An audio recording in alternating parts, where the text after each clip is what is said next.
Well, Sam, there's been obviously a lot of focus on a social media post from Donald Tusk, which many people saw as disrespectful to Theresa May. Then we had this defiant press conference, statement from Theresa May, really. There were no questions from journalists there. It was from a lectern to the journalists. We're hearing how rare that is from Vincent in his life. Let's just show you now what Donald Tusk has just tweeted out. He tweeted a very brief, if I could bring up Donald Tusk's tweet, very simple statement saying, statement on the Brexit negotiations. Now, you then follow the link on his tweet, and for me, the standout line comes at the very end. While Donald Tusk says that the stance of the EU27 is that Chequers is a step in the right direction, a good starting point, it doesn't go far enough. This is the last line, all this talk of respect. We can really tease this out here.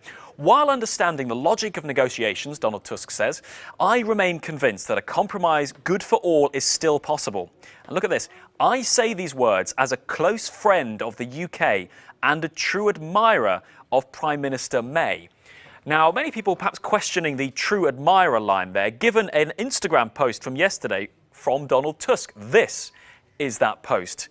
It's Donald Tusk and Theresa May enjoying some cakes. His caption, a piece of cake, perhaps? Sorry, no cherries. People seeing that as Donald Tusk effectively trolling Theresa May or mocking Theresa May, if you like. So now we've just heard from Donald Tusk. But another group of people we've heard from are the EU citizens living in the UK. Theresa May was very clear in her speech. In fact, if anything, probably the one main substantive point you could take from it was that she guaranteed the right, even in the event of a no-deal Brexit, of EU citizens living in the UK. Now, we spoke to a co-founder of a group known as the 3 Million. They represent the roughly 3 million EU citizens living in the UK. And this is what Mika Bourne had to say to me earlier.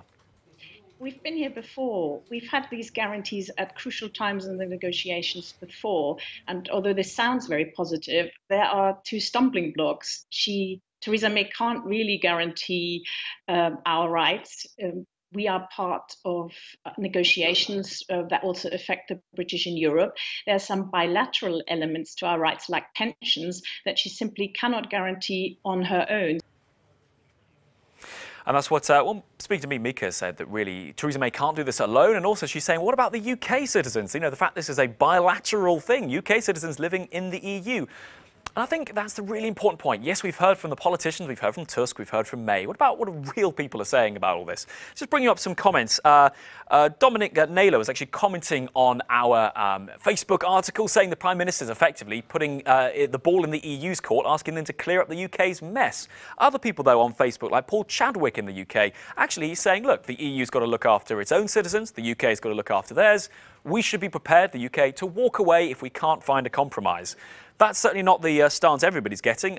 Commenting on our Facebook article, Europe Today, which is a pro-EU Facebook page, said it's not up to the EU, Theresa May, to come up with a compromise. This is of your doing, Brexit, me being of the UK's doing. And just finally, the Lib Dems in France. And that's a political group affiliated with the Liberal Democrat Party in the UK.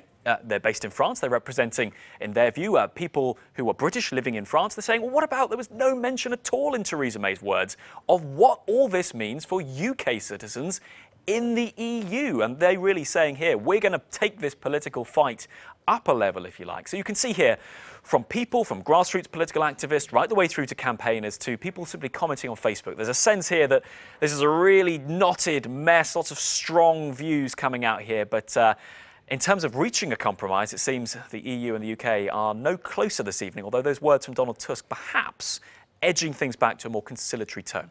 Sam. Alex, yes, lots of deadlock still there. Thanks very much indeed.